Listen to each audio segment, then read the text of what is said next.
Welcome to the Great Birth Rebellion podcast. I'm your host, Dr. Melanie Jackson. I'm a clinical and research midwife with my PhD, and each episode I cast a critical eye over current maternity care practice by grappling with research and historical knowledge to help you get the best out of your pregnancy, birth, and postpartum journey. Welcome everybody to today's episode of the Great Birth Rebellion podcast. I'm your host, Dr. Melanie Jackson, and today I want to talk about sleep and circadian rhythms and how to have a good, healthy circadian rhythm. And I've invited my friend, Max Gulhane, who is a medical doctor, and Max has a special interest in the maintenance of health through the maintenance of a healthy circadian rhythm and healthy sleep patterns. So I've invited Max today to not only talk about how we can sustain our health before and after pregnancy, but also how to do that during pregnancy. And Max, I'm keen to ask questions too about how women and parents who've got children and whose sleep is scattered, how we can still have optimal circadian health. Hello, Rebels. If you'll just give me 40 seconds of your time, I would like to personally thank the sponsor of this podcast, because that means that you get to listen for free. Poppy Child from Pop That Mama is a doula and hypnobirth practitioner, and she's the sponsor for today's podcast. Poppy has an online course, hypnobirthing course. It's called the Birth Box, and it's already helped thousands of women 5-star reviews across the board. And you know me, I am very picky about what I will endorse, but I get behind the work that Poppy is doing in the Birth Box. It's practical strategies to help you get ready for labor and birth, but also the challenges of parenting. And with my code, if you type Melanie in at the cart, you'll get 25% off. So if you're preparing for birth, go check it out. You will be so glad you did.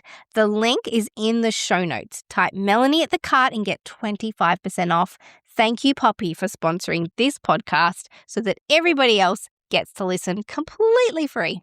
Let's get started on today's episode. So thanks for being here at the Great Birth Rebellion podcast. Thank you, Mel. It's my absolute pleasure to speak to you today. I'm going to give you a chance to introduce yourself now, because I know that I just gave a little tiny piece of the story. Certainly. I am a currently practicing general practice registrar here on the Northern Rivers of New South Wales, and I'm conventionally trained. I did my undergraduate science degree with research honours at the University of Queensland, and then a MD medical degree down at the University of Melbourne with a Master of Public Health.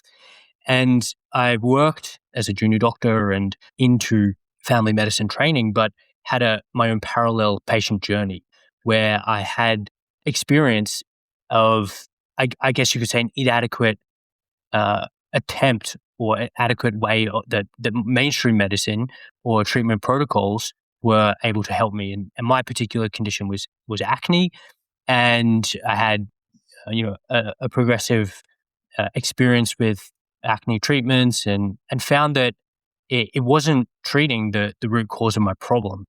And delving down into the lifestyle determinants of this issue of acne led me to ask really deep questions about how medicine is addressing disease, how is it preventing disease, and what evidence is there for alternative, but no lesser evidence-backed, but simply alternative interpretations of existing scientific literature and biomedical literature that help us as practitioners, as clinicians, to prevent illness and address root causes of illness, and therefore potentially avoid some of the side effects of certain medications. So in this journey, I learned that light and the light environment is absolutely paramount importance to health.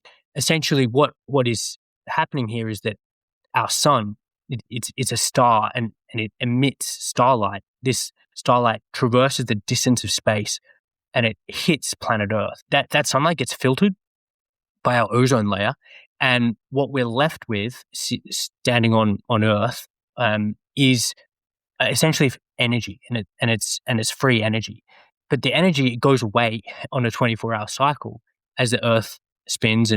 But what it means is that all the organisms on planet Earth, from the smallest bacteria all the way up to complex multicellular life, which is plants, fungi, and humans, and animals, mammals, amphibians, reptiles, we all, in our various ways, have adapted to the presence and the absence of sunlight. So what that allowed us to do is to really make the most of our environment and essentially survive. And the convenient thing that enables us to do is to put a whole bunch of important processes during different times of this 24-hour cycle. And really the most basic one is wakefulness and sleep. So what we do during when we're waking is finding food, digesting and doing bowel motions. And then at nighttime, when the light disappears, we are able to enter this restorative phase and essentially repair the body for the next day. So those are the givens, and natural sunlight has a very unique signature, and it's an irreplaceable signature. And what we're doing today, what most people are doing by living inside, using devices at night, is a poor, fake substitute for natural sunlight. So what the human body evolved is a system to synchronize our internal state and our physiology, our hormone production, our immune function, reproduction, metabolism, stem cells, with the external environment and this shift in this 24-hour light availability. And that is the circadian system. And the circadian system is another way to think about it is the body clock. And what it's exactly doing is my passion to explain to people and to understand. So what actually happens is that your eye has more than one function, but a small number of cells in the retina are not image forming, but they respond to the presence and absence of blue light. They're essentially blue light detectors. And those blue light detectors, they have a VIP access, a highway, straight to a very important part of the brain where they trigger this so-called master clock. And the master clock has the job of telling the body, of synchronizing the body, all its internal functions and hormones with that outside environment. When we get up in the morning, we see bright daylight, morning light, those blue light detectors get triggered, and they trigger a wiring diagram that goes all the way to the brain and then to this special gland called the pineal gland. And what they do is it turns off the sleepy hormone which is melatonin. And melatonin has many, many functions. We're going to talk about them. But one of them is to promote repair. And you can only make melatonin when there's no blue light in the environment. And that will become really relevant when we think about what people are doing with phones and devices and blue light that's being emitted from these devices at night. But for the sake of understanding, a healthy circadian rhythm starts with bright, natural daylight in the morning, and which obviously contains blue, and that triggers the morning response. And the opposite to melatonin is a hormone called cortisol. Cortisol is normally associated with people with stress, and absolutely that's what's happens when we get up. But it's a appropriate and healthy amount of a stress response, which is that cortisol spike as your melatonin goes down. These hormonal signals that are getting secreted and made are all in response to the light that we show our eyes and our skin. And in addition to the central pacemaker or the central clock in the hypothalamus, the body has clocks all through the body and all through the organs. So clocks in all the metabolic organs like the liver, like the pancreas, like the fat adipose tissue, like the muscles. It has clocks in the heart, in the lungs, in the skin. And essentially, the body is looking to synchronize everything together. It needs the light that's hitting the brain and the circadian signals to all be congruent between all those different organs. So when they're not synchronized for a number of reasons, like say eating at 10 p.m. at night, then you get desynchrony. You get a difference between these central and your peripheral clocks, and that causes haywire and chaos. So what I think is a really valuable way of thinking, or useful way of thinking about the circadian rhythm that many people can relate to, is the yin and yang symbol. So yin and yang has two opposing, equal and opposite opposing features. It's the bright is white yin and yang, white and black, and that duality implies an equal necessity for bright daylight and dark night. You need both. If you have inadequate daytime sunlight because you're inside all day, you're going to disrupt. You're getting an inadequate circadian stimulus, and what we call a circadian amplitude is going to be impaired. And similarly, you need that dark night. And think back to even 200 years ago, because we only invented electricity in the late 1800s. Everyone's nights were essentially really, really dark.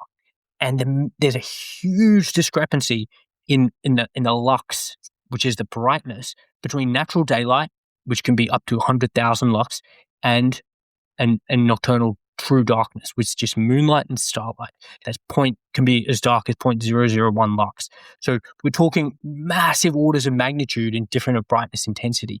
And if you have that contrast, then the body has this amazing ability to repair overnight, to make all the right hormones at the right time, and everything just hums along fantastically well. What we are doing today is that we are, instead of having that nice black night and that really bright day, everyone's yin and yang is essentially like shades of gray, because we're not getting enough bright sunlight and we're getting too much light at night. So what happens when that occurs is that we get circadian rhythm disruption. And look, there's other ways of doing it. You can also jet lag and shift work. These are the archetypal examples of circadian rhythm disruption, and we have reams of data to show how damaging that is to health when you get disruption of the circadian system.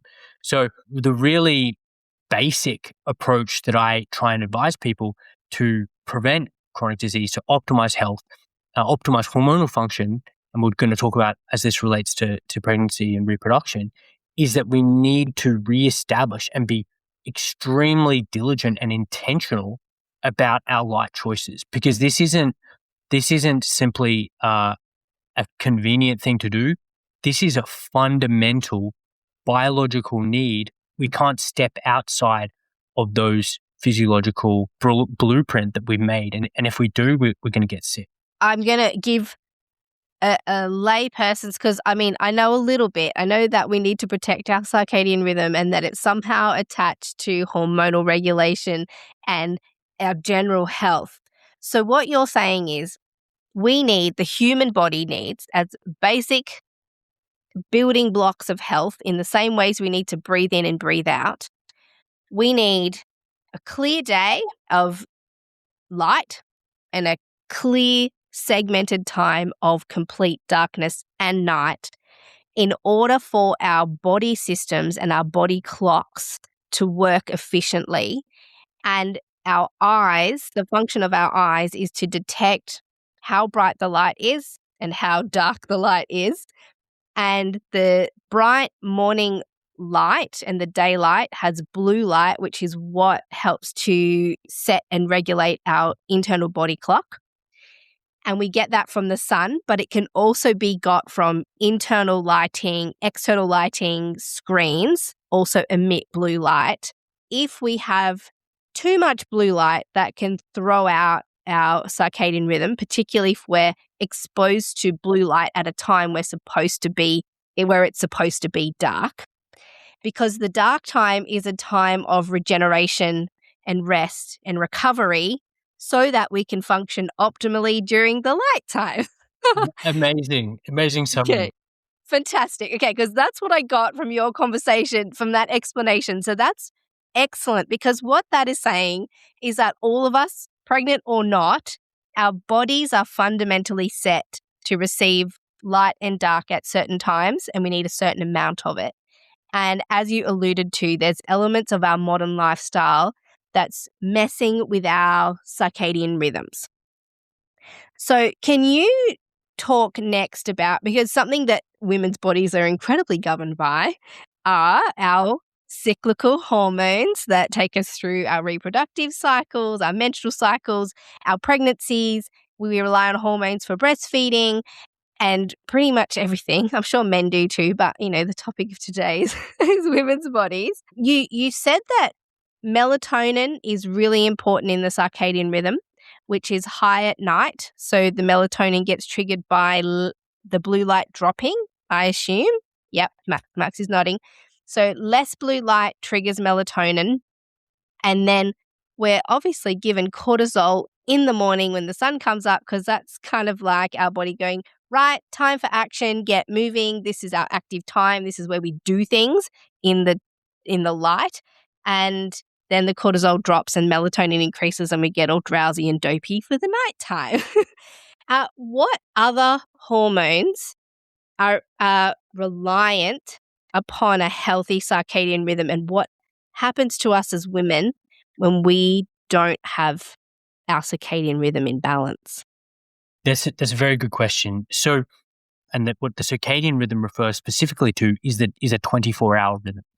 But it turns out that the body has rhythms or influence on longer time periods or longer scales. The menstrual and the female reproductive function was historically, and I guess still is, although it's been disrupted by artificial light, is a 28-day rhythm. So, which is a lunar rhythm.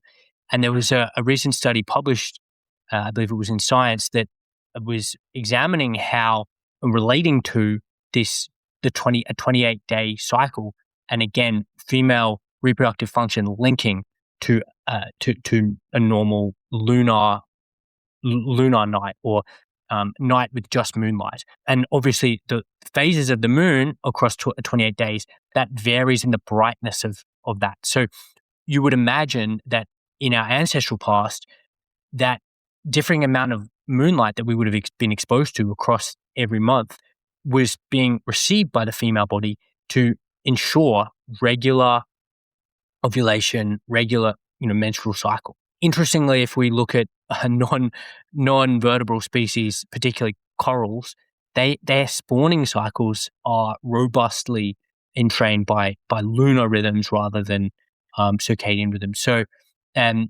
what it says is that organisms really paying attention to natural light, sun, and the moon.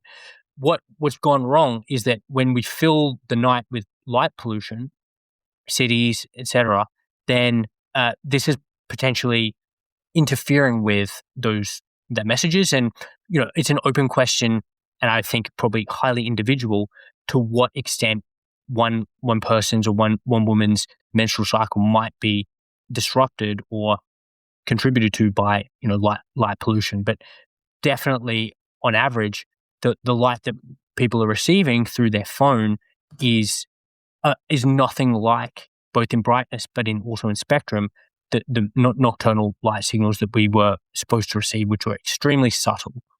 Specifically with respect to the other hormonal cycles, the pituitary gland, which sits in the brain, midbrain, it can be thought of as like the pharmacy for the body.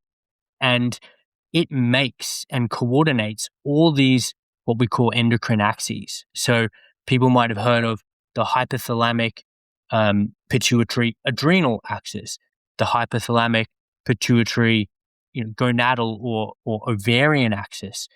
All these axes refer to how the body is regulating hormonal functions, and they all are taking input from the hypothalamus and from these light sensitive areas. When people ask, I see women too who say, oh, my hormone, can we check my hormones? Like, I think my hormones are a bit disrupted. The essence of normal hormonal health is going to be appropriate circadian signals, because that is the most upstream determinant of healthy hormonal function. And if we look at hormonal sensitive cancers, breast cancer, prostate cancer, we see a really strong and consistent signal with circadian rhythm disruption. And the US, National Toxicology, they've designated shift work as a carcinogen, and they specifically state that artificial light at night and shift work is a risk factor for developing breast cancer. Melatonin, which, as you mentioned, was the hormone that gets secreted when the blue light drops, and the body is no longer potentiating that pathway. That melatonin has a suppressive effect on aromatase, which was related to this female estrogen signaling.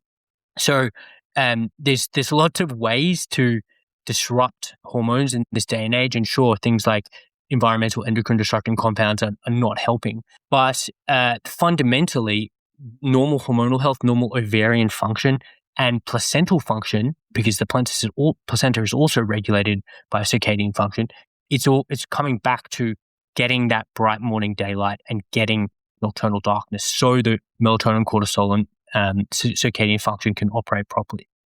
And I've got a whole episode on melatonin and how it relates to oxytocin in labor.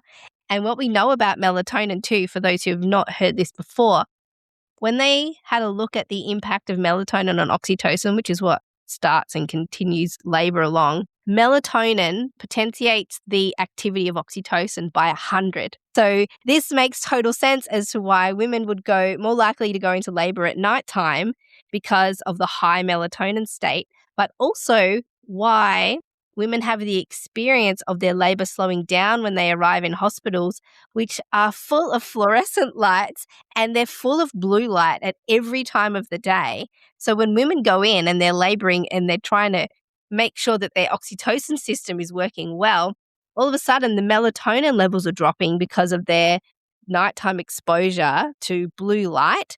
So I think this story runs so deep. And the overarching message is that the circadian rhythm and this light and dark necessity, it governs our body clocks and body hormones. And some people were sitting there going, oh, as if light and could be that powerful, as if it's that significant. But this is just basic physiology. This is just how our bodies work. So this is not new information. This is just we're able at this point in history to research and understand how our sort of modern lifestyles are impacting our more ancient bodies. Absolutely. But as that relates to pregnancy and birth, it makes sense that historically mammals would want to have birthed in darkness. And it makes sense that onset of birth is times with, the greatest secretion of melatonin from the pineal gland. With respect to the cessation of birth, what you said about melatonin and oxytocin, that synergy is absolutely correct and a fascinating piece of physiology. And what I think is, as you've said here, is that potentially women's birth is started in a nice dark area with a candle or a salt lamp, and you move into the hospital environment, and hospital lighting and the hospital light environment is an area that is so ripe for revision because of the effect or lack of appropriateness of those light signals in terms of healing. But what it's doing is it's exactly what you're saying, is that when that person walks into that brightly lit corridor, then you have a massive amount of this blue light. It stimulates this melanopsin, which is this blue light detector in the retina and probably on the skin as well. And what we know is that people have extreme variation in sensitivity to this blue light. So some people get melatonin suppression or melatonin turned off at 400 lux. Some of it's even lower, 5 lux. So perhaps the women who are seeing the most impact on their birth progression could be, exquisitely sensitive to light at night, and that's enough to turn off that melatonin, and then the whole system stops. So it's unfortunate, but the birth suite, I would just say, is not the only part of the hospital that needs to be revised with respect to the light environment. The ICU, the NICU, lot of it, and especially geriatric wards and the dementia areas, they all need to be revised because we're blasting isolated LED light, which contains a huge spike in this 480 nanometer cyan light. It's got no or very minimal red and longer wavelength visible light, and it's got nothing into the near infrared, which is what is a characteristic of natural sunlight. So as I talk about, and we talk about refined food, processed food is bad for your health. What we're living under is processed light. It is junk light. Junk light. Junk light. It's alien. It's like a cheap imitation of sunlight, and that has really, really significant consequences. I just looked around my office and realized that I have my blue light blocking glasses in here so that I don't feel so bad when I'm on my computer when the sun's gone down. And actually, I recommend for women, part of their birth kit should be some blue light blocking glasses and an eye mask, and that they're really conscious about utilizing them at times to try and block some level of that blue light during labor to increase their oxytocin function. Okay, Max, so how much? Because I know there'll be women listening who think, my gosh, my whole nighttime is actually disrupted by children and all kinds of things. How can we optimize our circadian rhythms when our sleep is interrupted? Does the amount of sleep matter, or is it just important that it's dark at night? And I also want to know if naps count for this restorative time if, for example, we're living in a stage of our lives where our sleep is disrupted. Great question. So there's multiple different factors that affect the onset of sleep, and sleepiness itself is actually mostly contributed to by a compound called adenosine, which accumulates and drives what we call sleep pressure. So you've been working all throughout the day, you've been very busy doing things, you're going to build up sleep pressure through this adenosine. And then provided there's minimal light at night, then melatonin gets secreted, and that's like a check gateway to permit deep sleep. What we know is that if there's people suffer from sleep maintenance insomnia, which is they're going to sleep okay, but they're waking up multiple times, that is often resulting from an inadequate amount of daytime sunlight. And we won't necessarily go into the photobiology of it, but being awake and getting that bright daylight essentially helps the body make and produce the precursor compounds to melatonin. So it's like charging up a battery that then gets discharged during the nighttime. So what I'm saying is your best quality sleep is actually made during the day, and it's made with early morning light and it's early morning light exposure, and then it's solidified by darkness at night. So we're like solar panels. Is that we have to be out in the sun enough in order to function properly when the sun's down. And Mel, it goes so much deeper that, I mean, I don't want to go into too many technicalities, but essentially there was an optics engineer who studied his whole career looking at the optical properties of engineering aircraft, and he essentially turned his opinion or his investigation to the human body.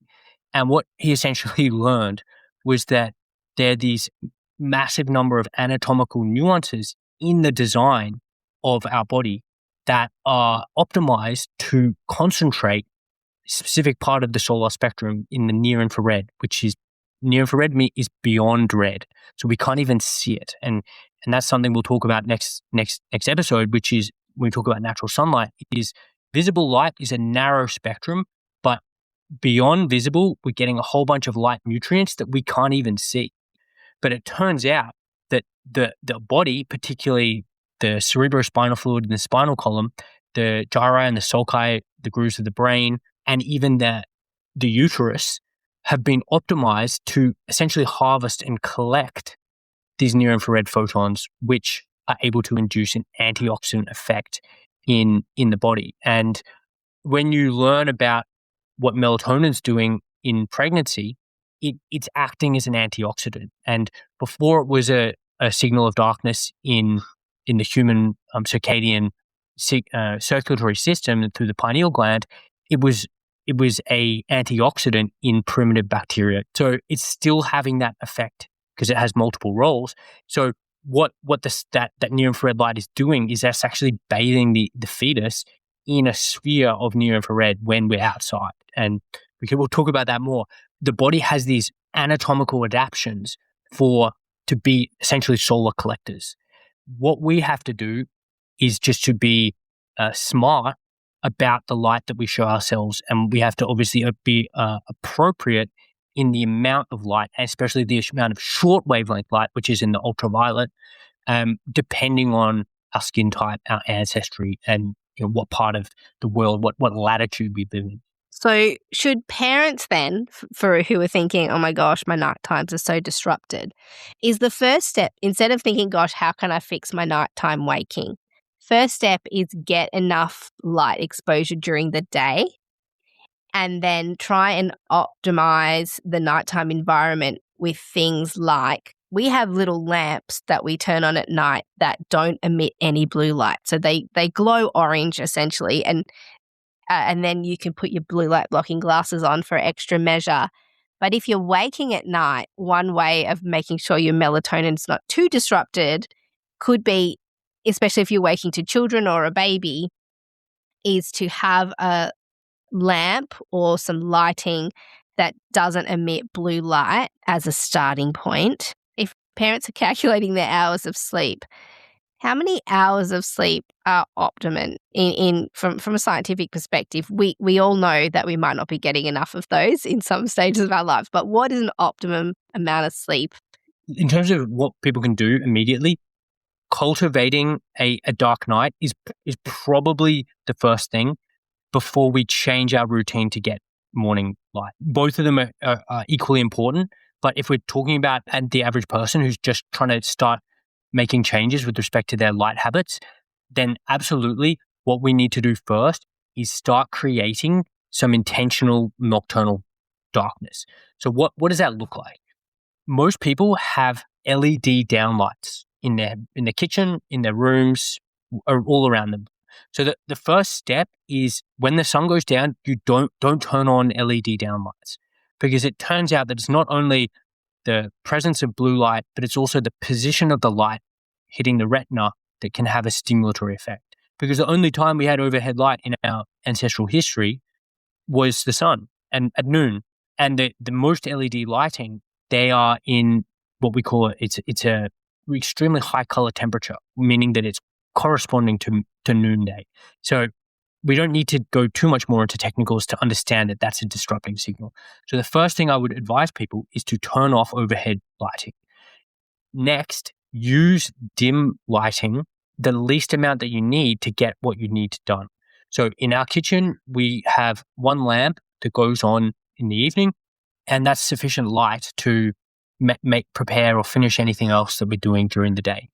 That is actually an incandescent light bulb, and incandescent were the standard of light bulbs before the regulations changed with respect to energy saving lighting.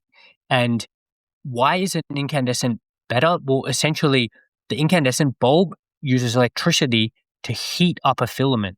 That filament makes a really nice warmer color temperature light, and it also has less flickering than LED lighting. And flicker is another whole problem that can drive headache, migraine, and the rest. So if we use a really warm lighting source like an incandescent bulb, which you can only get on eBay now, or a really warm LED that lacks blue, so either in the yellow, the orange, or the red, then we're kind of ticking a couple boxes. We're ticking, and if we put it at the bench height, there's no light overhead. We've eliminated the blue or minimized the blue that's going to trigger our blue light receptors and turn off our melatonin, and finally keeping the lux or the intensity nice and low. So those are the three things to think about: is how bright is it, what color is it, and what position is it. If we can be intentional about those three things, we're setting ourselves up for a really good night of sleep. So we're going to put that light nice and low. It's going to be a warm color temperature. And then as we get closer and closer to sleep, we need to even further be more strict. And you held up your blue blockers and they were quite red. And what the redder lenses do is they provide more and more filtration of that activating short wavelength light. So Mel, your glasses even block green, and green light can also have this suppressive effect. So we've got our warm light on, and then as we're going into sleep and bedtime and reading, I use a red LED, a very dim red LED in our bedroom. And everyone we read books with this small one little red LED lamp. And then when the reading's finished, an hour, 45 minutes after sunset, then it goes off. And what happens? The body dumps melatonin into the system because there's been no blue light, which is appropriate. And the outcome is that the onset of sleep is amazing and the sleep is maintained because we've got a really nice, healthy level of melatonin coursing through our body, helping us maintain sleep, repairing all the oxidative stress from the day. So this isn't just about the pregnant lady, but it's also about the child, the toddler, dad. Everyone is going to be sleeping better and maintaining that better sleep because of these just pretty simple light habit changes. I mean, we know that breast milk changes at nighttime as well in response to increased melatonin, and when we're advising women, if they're pumping breast milk for their babies, we advise them to if they're pumping at night, feed the baby that milk at night. And if they're pumping in the day, to feed the baby that milk in the daytime, because nighttime milk is also designed to make the babies more sleepy and more drowsy and sleep for longer periods. So it makes sense that if we're hormonally set, in our circadian rhythm is hormonally set for sleep, that perhaps our breast milk will also be optimized for sleep as well. And actually, Dr. Pam Douglas, she was on the podcast speaking about infant sleep. And she said the best way to optimize a baby's sleep at nighttime is increase their stimulation and outside time during the day. She didn't make the connection in this circadian way, but it sounds as though the two are quite connected. Absolutely. And to make a point about that, light, as I mentioned, is the most important time giver or Zeitgeber for the circadian system, but meal timing is as well. So what pregnant women ideally would do is get some nice amount of morning light and then eat breakfast and eat, say, protein-rich breakfast, and that obviously has other benefits. What we want to avoid is repeated, nocturnal, really late eating, because that can contribute to this desynchronization of the gut clocks and the central clocks, and that is linked in the literature to gestational diabetes. And for non-pregnant women, it's linked to diabetes, cardiovascular diseases, and all this kind of thing.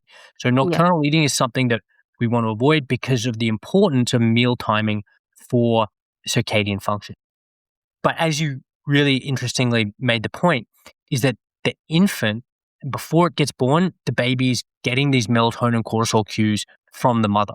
So the melatonin cortisol that's being made in response to a healthy light environment is crossing the placenta, and the placenta actually makes melatonin as well to entrain the fetal circadian rhythm. But post-birth, the baby is reliant on melatonin cortisol being secreted into the breast milk to entrain the infant, the baby's circadian rhythm. So as you correctly say, if you've expressed milk, it's ideal to be administering that milk at the time at which it was produced, because the body is so infinitely smart that it's helping the baby adapt to the ambient environment with these really key timed secretion of these circadian active hormones. So it's chrononutrition, what we call the field of chrononutrition, but applied to babies. And it's another one of these massive amount of nutrients. So not only are babies getting these fundamental important food nutrients, fat-soluble vitamins, immunoglobulin, whatever else, but they're also getting light nutrients through the hormones being secreted into breast milk. So it's just amazingly elegant. I have to agree with you. Amazingly elegant is how I would describe the body's design. And actually, as you were talking about reading, here I am doing all these product plugs. But each of our family members has one of these. And this is our nighttime reading lights. And again, they're blue light block. There's no blue light. They glow orange. But these are the ones we also travel with. If we're traveling around, we take these as our nighttime lamps for, in houses and hotel rooms, depending on what's happening. But these are really handy for reading at night if you kind of think, I still want to do stuff. Or you can pin these around the house too. For anybody who doesn't want to invest in the adequate light globes, you can get these mobile. I want to tap into what you said about just gestational diabetes and diabetes as a possible consequence of circadian disruption and eating too late at night, because there is a connection between increased blood sugar levels due to nighttime activity for women who have gestational diabetes. I mean, as I was reading the papers on this, a lot of the studies about circadian rhythms and healthy nighttime habits and eating habits around sleep time, a lot of the research has been done on people with diabetes. And what they've seen, and you'll be able to, I'm sure, elaborate on this, but what I gathered was that people who have a healthy circadian rhythm, exposure to light in day and then nighttime darkness, they are able to control and sometimes even cure their diabetes by adjusting their sleep and their light habits. I wonder if you could talk to us about that, because certainly this would have ramifications for women with gestational diabetes as an additional element that they can add to their management plan, because there are some women who just cannot control their gestational diabetes with diet, a bit reluctant to try any medication. So I guess, can we talk about this as an additional possible strategy? Oh, absolutely. And it's actually one of my passions, which is metabolic diseases, because that's what I see in general practice, is this torrent, a wave of disease and suffering, which is downstream of insulin resistance, metabolic dysfunction, and diabetes. So it turns out that metabolism is one of the key functions of the body that's regulated on a 24-hour cycle. And as I mentioned earlier, all the organs that deal with energy, they run on a circadian clock, meaning there's a time and a place for them to be used and time and a place for them to be relaxed and not active. So maybe this is to give a little bit of a crude analogy, is that imagine if you had a power plant that was burning coal, but overnight it went down to one smokestack or one reactor instead of 4. If you keep trucking coal into that reactor when there's only one reactor online, it's going to take what it can, but it's going to send all the rest into storage yard because it can't burn it because it's the wrong time, it's closed. That is essentially what happens with chronic mistimed eating and chronic food consumption at nighttime, which is even made worse by the hyper-processed foods, by high-carb foods and sugar and that macronutrient composition. And it's because the body becomes naturally and appropriately more insulin resistant as the night goes on, because it's not optimized to process food at 10 p.m. It doesn't want to. It's ready. It's asking you to turn off daytime activity so it can start going to this recovery phase. So what we know from the chronobiological and nutrition literature is that we can improve glycemic profiles in type 2 diabetics by doing nothing else but bringing that same food to an earlier phase and aligning the food window with the wake window, with the circadian wake window, which is with breakfast, eating breakfast, and potentially an earlier dinner. And look, this is a technique that I use to help diabetic and insulin-resistant patients all the time, and that's what we call earlier time-restricted eating. And it's got evidence for helping address these fundamental overload of energy that occurs with insulin resistance and metabolic dysfunction. So if we can consume food, start the day with protein-rich breakfasts, focusing on animal sources of protein and healthy fat, and minimizing especially refined carbohydrate intake, and then as later and later in the day goes, and obviously during maybe the first trimester, particularly women are quite hungry, but eating those more nutrient-dense foods and closer to in the daylight hours, and stopping may be one of the techniques that could help women to prevent gestational diabetes. And, I was reading a study recently. It was a math study. It's called Maternal Circadian Rhythms During Pregnancy Dictate Metabolic Plasticity in Offspring. And this addresses the second order effect, which is your circadian choices, your light choices and your circadian rhythms. They're not only affecting your health and influencing, your risk of potentially pregnancy complication, but they're also imprinting the fetus with an epigenetic information, which can have negative health effects for the baby further on. And essentially what they noticed, if they disrupted these rat circadian rhythms, the pups were all smaller. They were essentially having the rat version of IUGR or S small for gestational age. And the children, adult offspring, they were more prone to diet-induced obesity.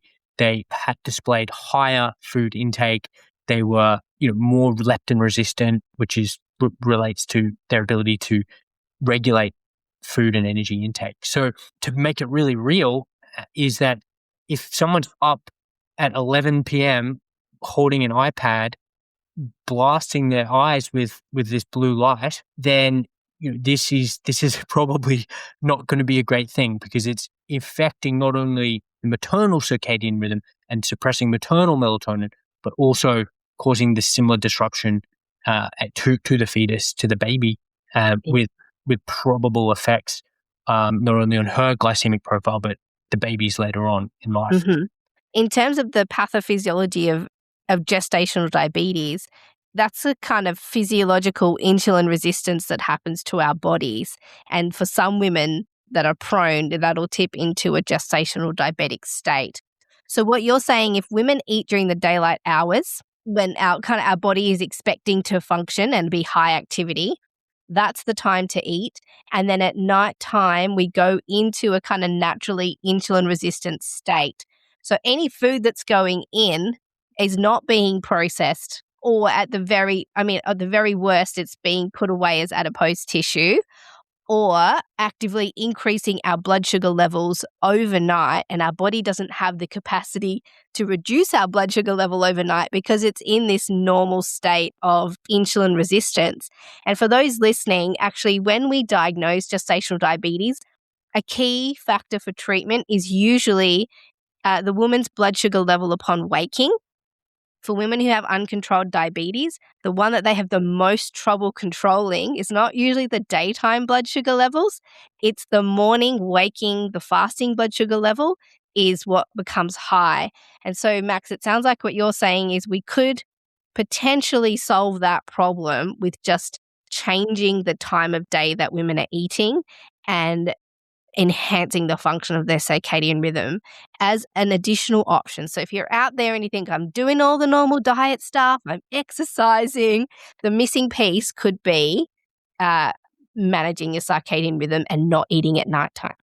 It's something so simple, but yes, it could be a key thing that helps improve glycemic profiles. And there was actually a recent study released that looked at light exposures, natural versus artificial, in type 2 diabetics. And the ones, they didn't even use natural daylight, but they were next to a window, and those patients had a greater time in range for their blood glucose levels by simply just having natural light exposures and more natural circadian signals. So it's not rocket science, but it's simply making an attempt to not disrespect the engineering blueprint for your body with respect to mealtime.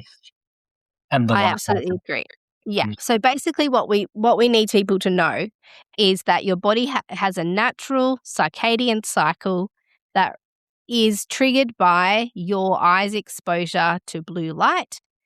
Historically, before electricity, that would have been governed by the sun, which was easy because we didn't have to do anything. All we had to do was just keep living. But now we've got choices. We could turn on blue light at nighttime, and many of us are choosing to do that. And that's having an impact on the physiology of our bodies. So I think that's the main point we're trying to make today is this nighttime light and nighttime eating is not innocuous. It's actually can deplete your body's functions. and shorten the amount of time that your body has to recover in that recovery state to maintain health. Is there any other missing piece that you feel like we just need to know if we're going to be able to really fully understand this, what we've spoke about today? The point that I really want to hammer home, because we'll talk about sunlight next time, is how important it is to cultivate this melatonin level. And I briefly mentioned breast cancer, and one of the reasons why breast cancer incidence or it goes up with light at night is because melatonin protects from, it's an antioxidant, but also protects against the development of malignant cells.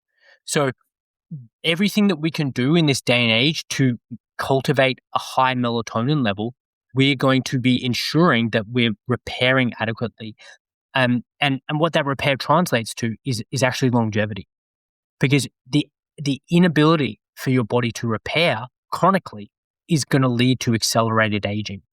And what we are seeing in the astronauts that go into the space station is that they have, amongst a whole bunch of other stuff, completely disordered circadian signals. There's this iconic image of one of these female astronauts who comes back from the space station only a year later. And she's basically has a head full of gray hair in only 6-8 months. And so that's another whole topic, but it turns out pigmentation of the hair follicle occurs on a circadian cycle. And the loss of hair pigmentation and graying, the data's there, the pathophysiology is there. It can be related to chronic circadian rhythm disruption because you're not getting adequate repair overnight. Another topic, but I guess. So I'm curious though, because I'm 42 and I do not dye my hair, nor do I have very many grays. The only time I go gray is at times of particular stress, or if I'm hustling hard at something, then I notice more grays. But then once the stress is gone, the grays don't continue. Yeah, so hair graying, I mean, there's multiple factors involved. Sorry, I got on this train, Max, when you said that. I was like, wait a second. There's nutritional factors, there's sympathetic innervation of these hair follicles. So the more you stimulate the sympathetic system with stress hormones, the more it happens. But the hair cycle, the follicle cycle, there's these phases of anagen, telogen that regulate the physiology, the health of the hair follicle, and the melanocytes that put pigment into the hair follicle. They all need healthy circadian signals. And if we have chronic circadian disruption, I mean, I look at someone and, I always ask them what they do, and you can almost, you can make it very clear in my mind. I talk to a patient, if they have chronic circadian disruption because they're awake working from 4 a.m., from 2 a.m., onwards, then often that correlates to something like that. And really, it's an external marker of accelerated aging. So I guess the point that I raised that is that pregnancy is a key time to be caring for your circadian rhythm because of its effect on birth outcome and because of its epigenetic printing on your baby. But really, these habits that if you can form them now, they're going to hold you in optimal health long past part of your life and into healthy menopause, into healthy aging, and for the rest of your life. So this is not a small thing, and feel free to not take my word for it. Do a PubMed search. You can see the reams of research on circadian rhythm disruption and kind of any and all medical conditions. So I guess that would be my final thought is think about the yin and yang with a clock over it. Think about the need for bright daylight and completely dark nights, and think about that, and think about what are you doing to cultivate nocturnal darkness and to therefore help protect your body's melatonin secretion and healthy sleep and healthy circadian rhythm. So the summary of it is, if we want to protect and enhance our circadian rhythm, it's bright daylight, dark nighttime, and then eat when it's light. And then don't eat when it's not light, at the very basics. And then if you really must put lights on at nighttime, the ones that don't emit blue light, are the ones that are most helpful. And then also you could utilize the use of the blue light blocking glasses for people who absolutely can't avoid it. We're doing another episode which will follow this one. And in this one, I specifically want to talk about the health elements of sunlight, not only on our eyes, but also the health elements of sunlight on our skin.